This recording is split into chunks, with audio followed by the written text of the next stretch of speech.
More on this now. Let's bring in our political panel. Simon Rosenberg, president and founder of the National Democratic Network and a former Clinton campaign advisor. And Larry O'Connor is host of Mornings on the Mall on WMAL in Washington, editor-at-large for hotair.com.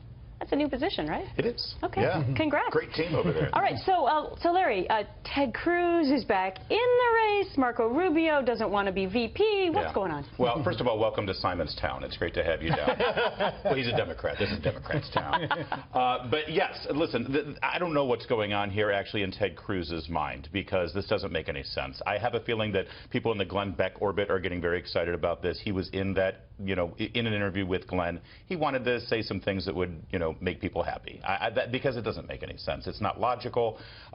Yes, he's only suspended his campaign. George Pataki has only suspended his campaign, but he doesn't have a chance here. And a floor fight doesn't help anyone. Okay, so are Democrats relishing over this news that once again could be a break in the so-called unity in the GOP? Well, I don't know if there is unity yet, right? I mean, I think this is going to test Donald Trump's diplomatic skills to put this party back together.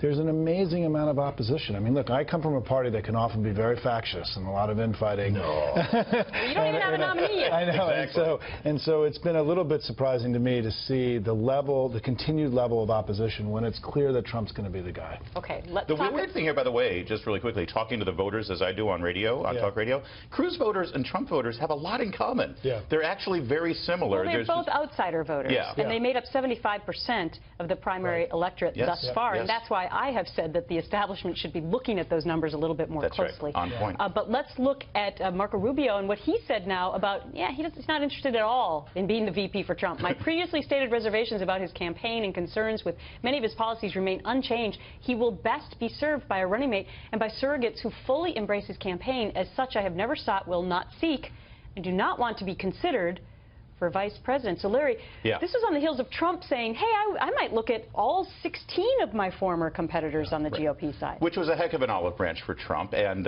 well, then here's Rubio's response. You know what? Anyone, let me just tell you, anyone right now who's coming out and saying, I don't want to be considered, they're not being considered. And by the way, Gretchen, I'm giving you an exclusive right now. I do not wish to be considered for Donald Trump's running mate. All right. I would have been a great vice president, by the way. Well, he said he might pick a Democrat, or somebody on his team did. Simon.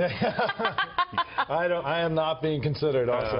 All right. So what do you make of Rubio, though? Because I found this a little fascinating that he would be that forceful about it, because Trump did actually mention Rubio. It might have been a pretty smart pick for Donald Trump.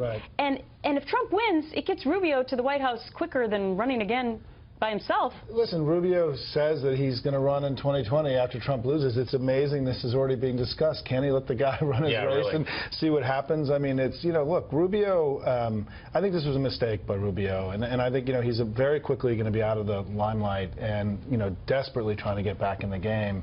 And it is amazing how, this is why I think the story about Cruz is so interesting, right?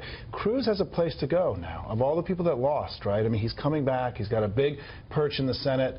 And he's got a big decision to make. Is he going to continue to be a bomb thrower the way that he was, or is he going to be more of a mature statesman? I think this is going to be one of the biggest stories of the Republicans this year. And he has leverage. If there's going to be unity coming out of this convention in Cleveland, it's going to depend on Cruz and his voters. So Trump needs him. He could be the VP pick as well.